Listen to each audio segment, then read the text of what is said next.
Hey everybody, it's Mick Liubinskas from Climate Salad here, and as you all know, one of my favourite things is speaking to entrepreneurs about the incredible solutions to create a climate positive world that they're building. And one of those we've been lucky enough to work with in the Global Growth Program over the last year is Tia and the team at Enaxiom. Tia, welcome to the show. Thank you, it's great to be here. Let's just start with the basic. Give us the elevator pitch. Tell us what you do. Yeah, so I'm Tia Collings, co-founder of Enaxiom. I was fortunate to meet my co-founder, Bijan Rahimi, about 12 months ago. So essentially, Enaxiom is on a mission to save water and energy within industrial processes. And at the moment, we're doing that through a piece of technology that he's been working on for about 10 years. That is we call HydroCOOL. And over the last, a little bit over a year now, actually, we have been talking to a lot of different customers, potential customers, and have found applications for the system within mining, so refinery of alumina and lithium, where we can save energy and water, green hydrogen, and most recently data centers, which people kind of raise their eyebrows to and go, how does it work across all those things? And I'm sure we'll get into that a little bit later, but amazingly, we have found these really good applications for it and are working very hard to now bring those to fruition and pilot. Fantastic. So really interesting to see the combination of like your backgrounds meeting up with your other co-founder. But let's go back to the start of that. How did those two things come about?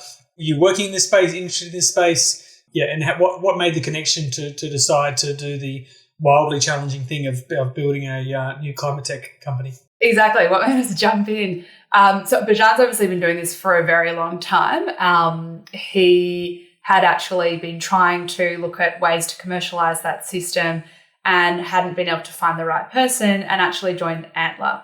So we met at Antler. So for people listening, Antler is a program that you can join. You don't have to have an idea, but they used to interview you, I think 10 to 3% get in.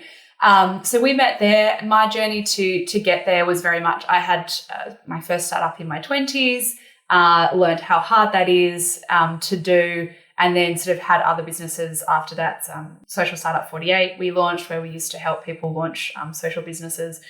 And I got to a point in my career where I wanted to go back and do that, but didn't necessarily have an idea, but knew I wanted to get into climate. And so was fortunate enough to meet Bijan during that program, and we just worked really, really well together and have ever since, really. So since joining, really it was about going out and, as I mentioned, having all these conversations and working out where's the biggest impact we can have with HydroCOOL in terms of that energy and water that we're set out to do, and also where do we feel like we can get the biggest traction with customers. And that's really been the last 12 months is working that out. Okay, well, thank you. That's a really great intro in terms of how you both met. It'd be good to get into some of the team stuff a bit later, but I do want to come back to that point around you wanted to work in climate. Your co-founder had been working on this for many, many years. It has many broad applications. You know, the journey from a starting point to a big company amongst all of those climate possible solutions around all the industries, it's quite overwhelming. I find like it's kind of like it's overwhelming from we've got so much to do, but from your perspective, there's so many different ways you could take it. There's so many different avenues and parts of the solution. Like, tell us about like what parts of the value proposition really guided you in choosing this path, and tell us about that value. Like, why is that value so important? So I think there's probably a few things there, and I'll talk to it personally because I think there's probably different things that guided Bijan. For me, I had been working as a sustainability consultant and also been working internally within a business doing some of their sustainable strategy and things like that. And I really felt that software has a really big role to play here. It does. And there are some amazing software businesses in climate.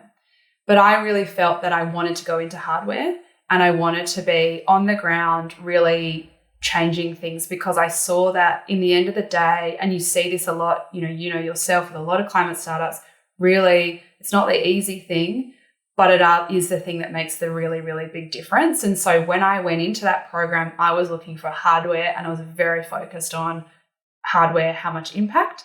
And I think there was only a few engineers in there that were really focused on hardware. So I was very lucky that I got on with Bijan very, very well. But that really did guide me. I had this this big idea that it had to be in hardware. Water is a completely different industry to me. I think lots of people understand the energy side.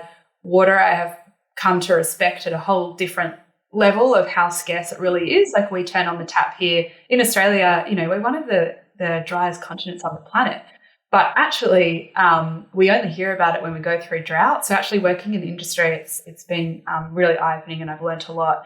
But I think having wanted to go into hardware at the same time, it's my first hardware climate startup. It's definitely got more challenges than software, but I'm enjoying the ride. Yeah, fantastic. And the direction of the business, like in terms of all the different ways you could take it, tell us about the value proposition. Like, how does it mean? And one thing I'd like to really drill in on here is we can hope that everybody makes a climate positive decision and pays a green premium, or we can make better products. Like, where does Enaxiom sit? But not assuming that it's all perfect and you've solved all the problems. But one thing I'm really interested in digging into these conversations is the journey and the choices you need to make in order to add enough value to keep going, but also to build a big enough business as everything changes. So challenging. I love what you said there about building better products. And I actually think that's what it's all about. Like, if you look at the product, the best sustainable product that has hit mass market the fastest is the LED light bulb, right? And they didn't come in and sell the LED light bulb as a product that was sustainable and green. It doesn't cost as much, you don't need to change it over. And so Enaxiom really sits, and I think that's very, very important for businesses as well, is that there's a very big business case when we're selling in.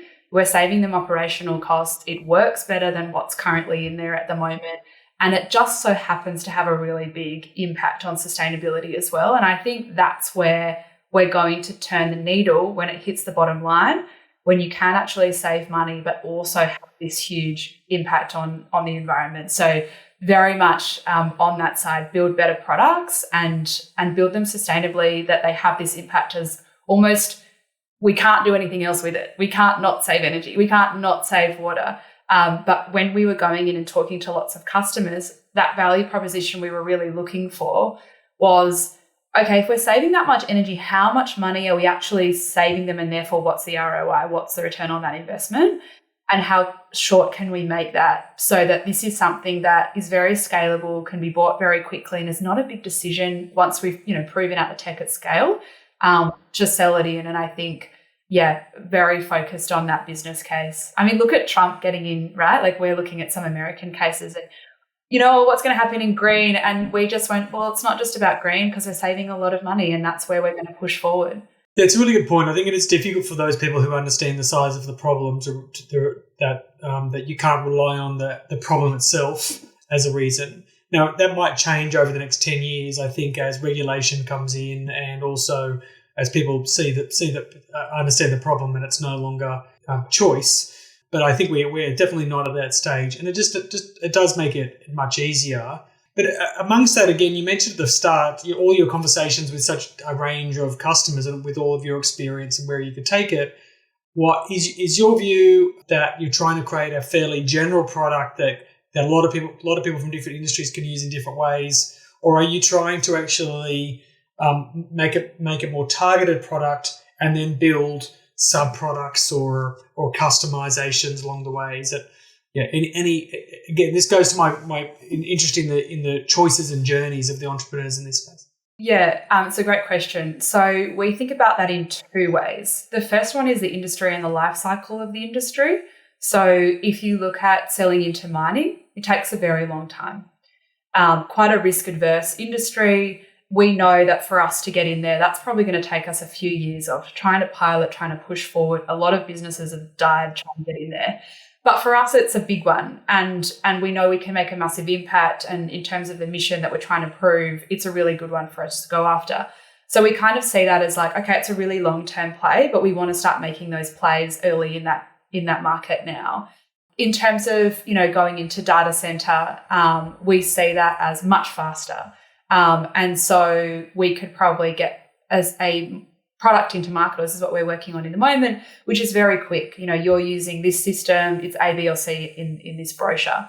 But where we have really focused is the system is very, very similar as long as we focus on within a couple of percentage of degrees. So within sort of 5 degrees or 10 degrees plus or minus, we don't actually have to change the system too much or optimize the system too much. So we've really focused on the temperature ranges that we're going after.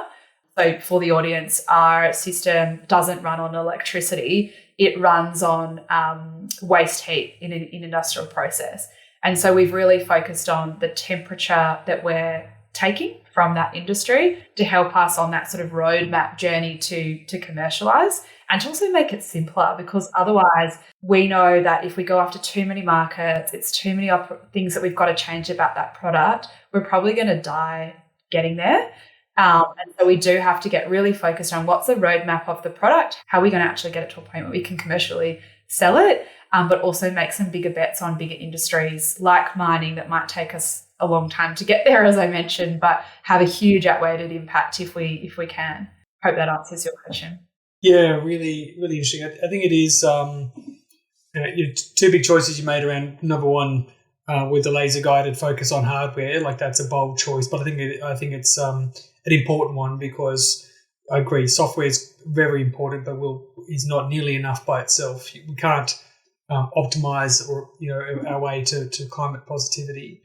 So that is really, really, really interesting. And then I think a good point around knowing the speed at which your market moves. Like, you can be the best entrepreneur and the greatest salesman and have the best, most incredible product ever, but I think it is very, very difficult to get a market to move faster than it is ready to move. And again, one of the frustrations is that the markets they're very big and they're very slow. And I think it means there's lots of great revenue and business opportunities when we nail it, but it is going to take years. So that you're building that patience into the business. I think so. Like, we have gone the venture route. We have taken venture money, but I think as a business, in the climate that we're in terms of financial climate, we very much are focusing on getting the sales in as well and focusing. And so we know that as a business, if we were purely to focus on mining, for example, we'd be more heavily reliant on having to raise to close that gap. Whereas if we can go after these other very big growth markets where there's huge issues, especially within data centers that are moving very, very quickly, we can be self-sufficient. And that's what a lot of businesses need to get to very, very quickly to last. Yeah. Are you in your conversations with data centers? You've mentioned that a few times now. It's a really interesting one. We had a conversation about a month ago around the massive benefit potential of AI to solving climate problems, with the massive cost. Data centers, I think a lot of people like you and me would recognise that as a major problem. Are data centers themselves and those people who operate them, are they really, really aware of the climate challenges that they're facing? Absolutely, and different businesses have different lens on that. But when it comes to data centers, I think it was Gartner just published a paper late last year, New Year's throwing me off, which said that only 40% of data centers will actually be able to build. So you're coming up against literally boundaries on the amount of water and the amount of energy that they can consume or that they can take from local communities. And so I think that it's not just a sustainability question in that market anymore. It's not there. It's not there on the grid. It's not there to be taken. There was the Macquarie Park article recently in Sydney Morning Herald last year as well that said in that area, they're not able to build houses because the data centers are using so much water. So we're having this huge issue. And so I think for them, it's actually whether or not they can run their business or they can actually build that data center. And we talked to a very large data center operator within Australia that called themselves the dead ducks. And literally what they said was, without that energy permit, without that water permit, we actually can't build. And so for us going after that market, it's obviously been critical because we found that what we're offering and what we can help them with is so critical to that being able to run their business. And I think if you can find that and also help solve some challenges on the way, that's where we talked about that sort of product fit or being sustainable. You're suddenly fitting into that mission critical of the business. And so, obviously focusing a lot. So I think a lot of them had said they were going to do things. A lot of them have done a lot of things, but now are having to look at that really seriously. And I guess there's some really scary, I get worried, like they're using nuclear energy now in America. Microsoft just is trying to get the 3 Mile Island nuclear plants. So I think, we're definitely seeing those limits push and looking at, nuclear again, which I didn't think we'd see for data centers. So. Yeah, it's really very interesting because in data centers, again, I think assuming that they need to play a role, right? I think it's unlikely we're going to turn them all off. But the combination of energy, heat, water, geography and location, even the cabling and plastics and the e-waste, but they represent. And I don't think people get the scale. Like I think they kind of think, like everyone sees their home computer, but the amount of actual, the size and scale of data centers is just incredible.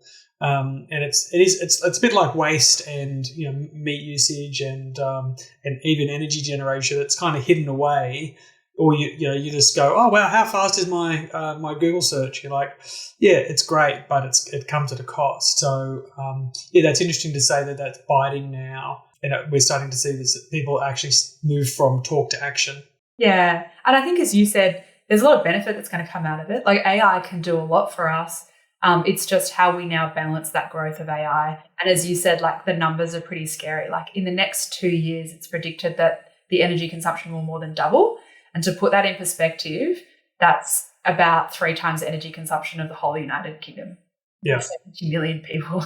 That's the size we're talking about. And in terms of water consumption, it's half their annual drinking water. And it's drinking water they usually compete with. So it's huge. And that industry has some big problems, but obviously, need to navigate it and are trying to. Yeah. Look, you've been a part of the Global Growth Program, and I know you're definitely globally ambitious from the start. Can we jump into building a climate tech company in Australia that has global ambitions? You tell us about how you've balanced that, and love to get into what your current thinking is. Yeah, I think we've got a long way to go, but what our current thinking is, so we've kept manufacturing here in Australia.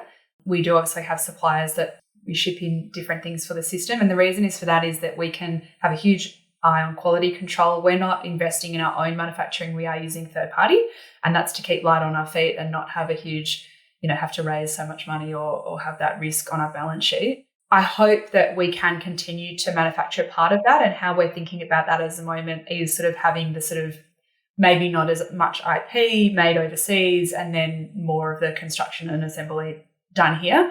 But as a climate business, we're also thinking, we had a big project overseas and we don't also want to be shipping that system overseas. So we are looking at assembly on site, or how we could do assembly closer to the regions that we're looking at selling in. And I think what that will mean for us and what we're talking about at the moment is sort of global manufacturers that could help us take the emissions out of our own supply chain, but also enable us to do a lot of that assembly closer to where we're selling. So it's always that challenge, I think, as a climate startup, where you're so aware of the problems that you can cause yourself, that we're building climate tech product, but also then trying to think about how we ship that and how we grow that manufacturing is really key. And we're not going to get it right at the start, but I think it's a journey that we're aware of, and that hopefully for us we can get a really good partner that can help us assemble closer to sites that we're selling. Yeah. All of the companies we work with are unique, and there are some definitely signals around different markets and regions. Do you think about regions like do you think about Europe as an opportunity, in Asia broadly, or Southeast Asia or in USA? Is it individual companies? Is it customers across multiple markets? How are you thinking about addressing that sort of global growth? So at the moment, we're very much at pilot stage in Australia. We're very focused on getting those initial pilots up here and being very close to them and making sure they run really well. But how we're thinking about that global growth piece is very much at the beginning, sort of trial and error. Like, it's good for us to get a customer first, to get a paid customer first. And a lot of these companies we're talking to are global. So if we can get it right in that location, then hopefully we can expand with that company. And at the moment, it's lots of conversation. So in Europe, water and energy has been mandated by the EU for data centers. And so we're really thinking, is that going to drive a lot more change and shift in that region faster than America, say, whereas America's bigger? It just, everything's bigger, the scale's bigger, the market's bigger. Like, which one is it? So I think it's a lot of testing for us. And this year I have got kind of a bit of a roadshow planned in both of those areas. Singapore as well, just to feel out the market and to see, can we get some interest here? Can we get some sales? And I think we'll really be customer-led in that initial piece. Can we get some customers on the ground and then look at expanding in that area and having those customers support us in that market? Yeah, that's great. It is really interesting to see. I've never experienced such diversity and spread and pressure on focus, because Europe has just such significant regulation progress. USA has this big combination of capital and innovation and entrepreneurship. And actually, I think despite what is happening in the federal government, state by state, there is actually a lot of positive activity. I think it would be a huge mistake for people to think, oh, the US is going to be climate negative from now on. I think that's not the case. And then in Asia, you actually have just like, half the world's population and massive growth, massive opportunities. There is just such complexity and opportunity within that across the globe. It's going to be really interesting to see how that plays out over the next few years. Yeah, I'll keep you updated. And as well, in the US, we have been talking to companies in the US, and that has not slowed down. And I think it's still, people that are out there starting their own business, definitely don't discount them in sustainability, because some of these massive companies are still going, they're still hitting their targets. Like, it hasn't really changed, and especially in the states that were already doing that, they're still continuing. So we haven't seen a huge change in the conversations yet. Yeah, I think so too. We'll have to keep updated on this one. Tell us about 2025, like in terms of what you can share. What's the goals? What's the ambition? Like, what's next? So we've got a big operational pilot with a data center that we're delivering early this year. So that's a really big focus for us to make sure that all goes really smoothly. We are also closing our seed round, which is pretty exciting. So we'll do that sort of early this year, hopefully, as well. And then for us, the focus is more pilots, more operational on the ground, but also to scale the size of the system, because when we talk about scale and we talk about impact and selling it, there's a point at which it's too small and it doesn't make any sense. And then, this is where it really can shift the needle and turn. So our focus is really about getting the system to a scalable size and really focusing on sales at that size, definitely in both the markets that we're talking at big scale, in mining and in data center. So scaling, and also scaling our team. We currently rely a lot on contractors. We're still very founder-led. So we're finding engineers and trying to scale that team this year. Do you find, with your previous experience, is it different building a team in a climate tech business? Most of my businesses have had a climate spin on them or have had some focus on it. I think it's very different growing a business in hardware. And I think we've found it very hard finding engineers, with the right level of experience that are also willing to leave, quite renowned companies to then start at a startup. And I think we were listening to, actually getting some advice around this, do you go for someone that maybe you can train up, but that takes a lot of time when you're a really small team? Or do you go with someone with the experience, but, they're set in their ways and it's really tough, they're not cheap, it's expensive. So I think that's the bit that we've really struggled with, and we've really positioned ourselves with not being corporate, giving them the freedom. Come on, you can have shares in the company and be part of it. And I think we're getting more traction with those type of conversations. There's types of people that go, I don't want to do that. That's too much risk. And other people that really appeals to. And for us, it's that number one value has to be aligned, that they are also interested in making a difference. But we have found it really hard to find good engineers. So if there's any good engineers listening, electrical, mechanical, process, come and reach out. Yeah. Look, I think it's an incredible opportunity, and I would guess that it has shifted in the last few years of just the amount of people who recognise that this is not a kind of environmental thing that Greenpeace does and blah, blah, blah. It's like, there's actually a global shift that's going to take maybe 50 years, and that it's really important and there's lots of work to do. I think for a lot of people who sort of say, it's going to be so bad for the economy if everyone goes climate positive, they're like, I think there's going to be significantly more jobs being climate positive than certainly fighting against it.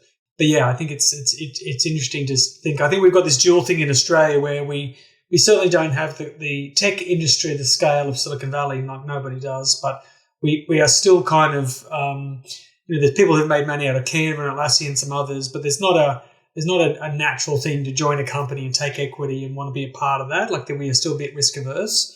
But I'm hoping that the climate positivity sort of accounts for that, right? It's like, hey, I want to be a part of something really positive and purposeful and impactful. So yeah, hopefully hopefully the job requests could just roll in over the next after this podcast. That'd be great.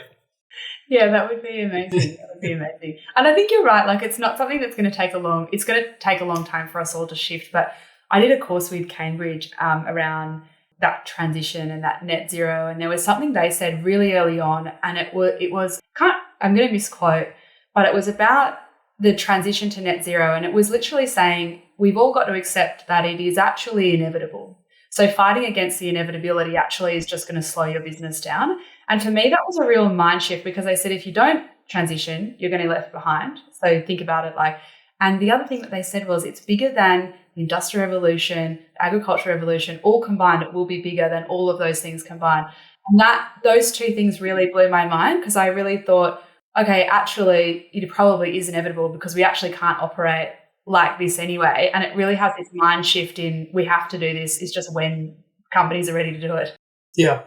Yeah. I think that's really true. And I've certainly got to that understanding over the last 3 years. I think there was 3 years ago, there was a lot of headwinds, and I think more people still don't get it fully. And there's a lot of people who just don't have a choice, right, in terms of developing nations and people around the world. 90% of people aren't sitting here going, I've got lots of spare money, why don't I go and buy an EV? It's people are still trying to live their lives. So I think I feel certainly in a very privileged position to understand it and to be able to go and make a difference. But I think over the last 3 years, we've definitely got to the point now where both the inevitability of the systems and the whole industries that need to change, and enough people understand and get it.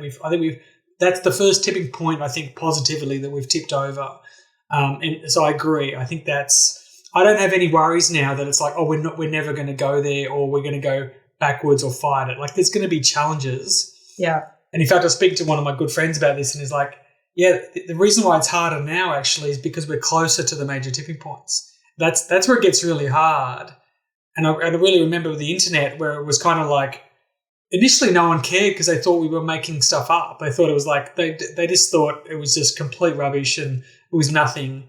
And then actually once it became really real and they're like, oh my goodness, we're going to be disrupted, that's when the fight got real. So if the fight feels harder now, that's actually a really good thing. That means that actually we're in the thick of the important stuff, and we're getting close to really, really meaningful tipping points. So totally agree with you. Yeah, I love that. Yeah. I've been asking people this, and not to hold you to anything, but in terms of the over the big periods of time, because I think you're exactly right. When I first got into climate tech, I thought I was taking tech and then focusing on just climate tech. And then you're powering, growing, making, moving, and cooling. It's everything. We're changing the whole world. So we are going through this. And people like your co-founder have been doing this for many, many years. I've been sort of in sustainability clean tech for maybe 8 years now, and in really doing climate tech hard for maybe 4 years, but there's people who've been doing it for much longer than I have. But where do you feel we are at? Are we going to be struggling for 10 years? Are the next 3 years going to be landmark changings, and we start, when does it become normalized? I guess, do you have any sense of the overall timing of this battle? When does it become normal? I think it's a huge question. I think I've seen so many startups and things tackling some really big problems. And if you think about how long it actually takes to get to market and then actually get to changing that market and acceptance, it does take time. But I think, look at the exponential growth of solar and wind and how quickly that came up on us. And it was a shock even to some people to think, oh my God, we're running days on zero, in Europe or in South Australia. And someone said that to me as well. We're not very good at understanding exponential growth ourselves. So it's my hope that all these little changes and all these little things, suddenly we're going to look back quickly and go, actually, we've made a big impact. Yeah. Definitely we haven't seen it yet, though. We haven't seen that number come down. And so until we start seeing, parts per million reduce dramatically, and actually the numbers come down, like I keep thinking every year, is it going to be this year? Are we going to see it come down? Are we going to have that tipping? Are we going to hit that point and then of no return and then keep coming down? So I think I'll be much more confident when I see that. And hopefully 2025 is the year that we do. Yeah. But I think over the next 10 years is really, and you're not going to slow. I agree with you. We're not stopping now. We're on this, and actually at a financial point of view, it makes more sense, more commercial sense to invest more into solar and wind and these renewable energies than it does in starting up a new coal-fired plant. So we've hit that tipping point. So my hope is, the next 10 years we really see that eat away into different industries, because even when you look at, say, a non-sustainable business today and what they have to do to be sustainable, every part of that supply chain has to change. Yeah. And it's a lot, like even for us to be a sustainable or neutral, even though our product is doing amazing things, but for us to actually be neutral ourselves, we need all these other businesses to rally and do things as well. So, my hope is the next 10 years we really start some changes. But I want to see this year, I want to see the parts per million, of carbon come down and we've hit peak. Yeah, I really, really think that that's important for everyone to understand, both the combination of, as I said, the fight is still real, so don't stop fighting, but also these things happen gradually then suddenly. And my gut has been saying 2027 is the suddenly year, where basically it's like, because I agree, we've got to line up a lot of things just to make it work, and it's not going to be pretty and it's not going to be perfect. It's going to be like, it's easy to poke holes in it and say, but Enaxiom, but you flew to Sydney and that's not sustainable aviation fuel. And you're like, yeah, sure. But someone else is working on that problem. You're like, there's 100 things. But then when I've got this theory of exponential convergent growth, and it's basically, when things combine together, they actually eventually just produce 10,000% benefit. And so 2027 is my bet. If I'm right, we'll come back and you can celebrate how wonderful and smart I was. And if I'm wrong, I'll just delete this podcast and pretend it never happened at all to you. So just cut that bit out. we'll totally cut this one bit out in the future. Amazing. Thanks so much for sharing. It's been really, really interesting for you to understand a bit about the journey and where you're going to next. A lot of people coming into Climate Salad are thinking about either joining a climate tech company or starting one. Any thoughts for someone who's sitting on the fence and wondering whether they should jump in? I guess for those of you who are keen to start something but don't have an idea, look at something like Antler. It can be really good to find a co-founder. It was for me. I think as well, jump in quickly and validate quickly. Like if you've got an idea in the space, just start getting out there and talking to customers and kill it quickly or know if it's going to survive quickly. I think that's one of the best things you can do, is to validate. And even if you're not ready, because a lot of those customers, think about the approach. Obviously, don't go, this is my idea, what do you think? But if you sell it right, a lot of those customers will help you develop and be your advocate and champion you.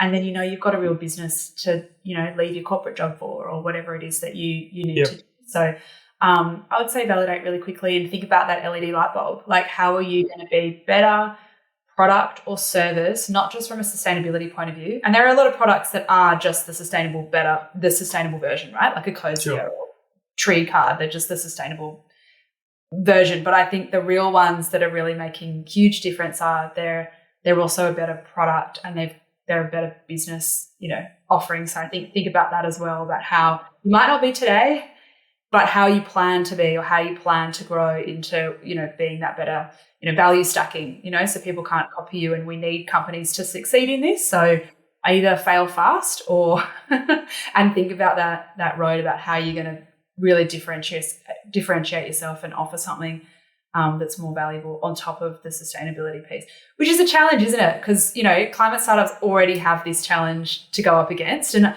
I think for a lot of people as well, I would say, like, I've met a lot of founders in this space that want to change the world and they carry that on their shoulders. So I'd also say, if you're thinking about it, do connect with, communities like Climate Salad, because you realize you're not alone. And we've been overwhelmed by communities like Climate Salad with people that have given us their time, their thoughts, their feedback for free, sat down with us to support us, to, people like you, people like the Climate Salad community. So I do that as well. Find communities that will give you that, because it can be lonely. And there's a lot of people out there in Australia, and abroad that want to help this and see companies like us and like others succeed. Yeah. I think that's been one of the most wonderful things about this whole experience is partly the challenge is bigger, but I think the collaboration is even bigger, and it's been so positive, and I really, really appreciate the shout outs there. But it is, we're really proud to be enablers, but it is a lonely, hard journey. It is frustrating at times, but it is, if it's a shared journey, then it can be made just that extra little bit better along the way. And I'm a big believer that we are making tremendous progress. I think it is some of the things that are hard right now are actually going to be benefits over the next few years. So we just have to, it's been a tough, 2024 was a tough year, but I think 2025 will be a bit better, and 2026 is going to see some growth, and as I boldly said, 2027 is going to be a big year. So, for you and all the other climate tech companies out there, please keep going. Thank you so much for sharing and being a positive part of this community, and let's keep growing. Perfect. Thank you.